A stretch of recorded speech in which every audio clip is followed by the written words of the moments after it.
Was the Good Place your first scripted show? Yeah, my first audition. That's so crazy to me. Like how did that come to be? Was that something you were seeking out?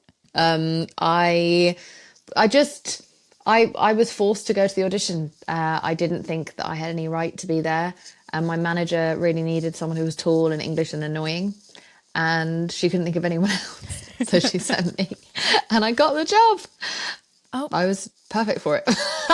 What was that like? Was that nerve-wracking? Like being on set? Terrifying. Like, people are like, oh, I have imposter syndrome. I'm like, try being a fucking actual imposter.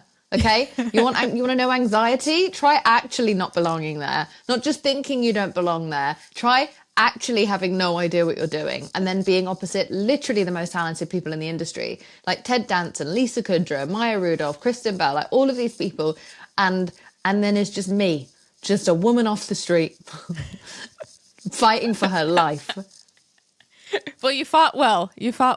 And you succeeded. Thank you. I made it out barely alive. What were you doing before that? I was a DJ. Shut up. Really? Yeah, that was my job. Yeah. I was actually really Jason Mendoza. That's who I really am. Everyone's like, oh, she's just like Tahani. It's like, no, I'm actually Jason. I was a clueless idiot DJ. And that's how I met my boyfriend, who was also a DJ at the time. And he's a singer, musician. But yeah, that's what I did. I was a DJ and I wanted to be a comedy writer. And that's how I ended up in America. I'd written a script that I'm only now finally getting back to and finishing and hopefully selling this summer. But that's how I got signed to management. And then they were the ones who sent me to the Good Place. And then it changed the course of my life. And I had no idea that I would love acting. This is like such a fun, like I feel like so many facets of your life are like a fun like party trick story. Like I would have never guessed that. That's so cool.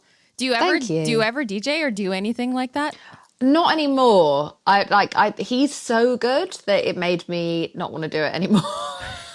To be perfectly honest, I was like, okay, never mind.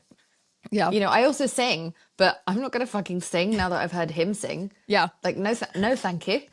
I'm good. I've been forever humbled. Oh my! Wait, did I read that you produced an album or something? Yeah, like I produced some of his music. Yeah, which is a little bit awkward because some of the songs are about me, and are they and that good is really songs, it's the epitome of narcissism, isn't it? Truly. Yeah. Are they like good about you, or is he like complaining about you in the songs? It's a mixed bag. It's mostly nice. I was really laughing the other day thinking back to this time he wrote this song with Travis Scott, and they were like, Travis was dating Kylie at the time and James was dating me, and they're like singing about their girlfriends, and Travis is like, oh, she's so fucking sexy, like big with a big bum, like ass fat than a peach or something. And James's lyrics are more just sort of like, you're such a lovely person. Because I just don't have a sexy vibe. And I bless him for not faking it. Bless him for not like, keeping up appearances. It's just like, she's such an understanding person. Oh my gosh.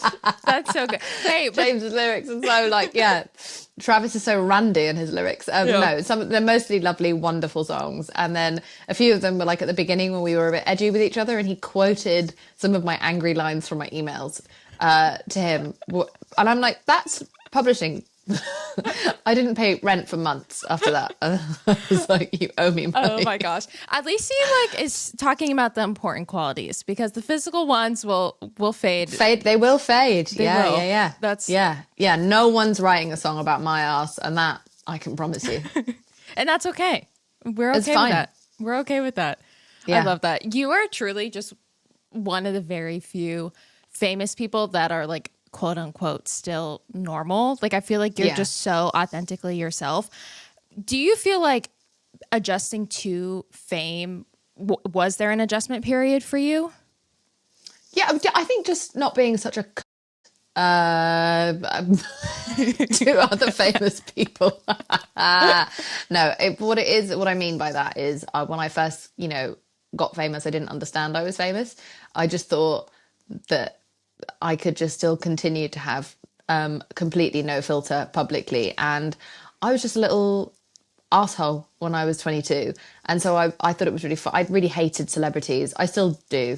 But I'm calmer about it now. Yeah. And I used to just be really rude about everyone and I didn't know I was one day gonna, fucking meet them. Yeah. That didn't feel very good. So I think that was one of them, was just understanding that you have more power, you have more responsibility, you have more platform. You have to learn how to wield that power responsibly. Whereas I was like, I'm a little comedian, and just ended up offending loads of people. But I also think it's good, and I don't shy away from that part of my history, because I think it means that I have a right to talk about trolls, because I was one, and I understand what a dark mental place you have to be in to even go online and say something horrible to a stranger, or about a stranger. But I also think it shows that if I can grow and change from being a misogynist prick to being who I am now, who fights for women all the time, then anyone can change. I'm a very big advocate for believing in change, because otherwise what is the point of activism? Yeah. We don't seem to have a lot of hope and faith in people anymore. Yeah. And because I've grown up so much in front of my own eyes, and in front of the world, and it's kind of immortalized forever in the media, I find that quite reassuring, because I'm living proof that people can change if you just give them a bit of fucking time. Yeah.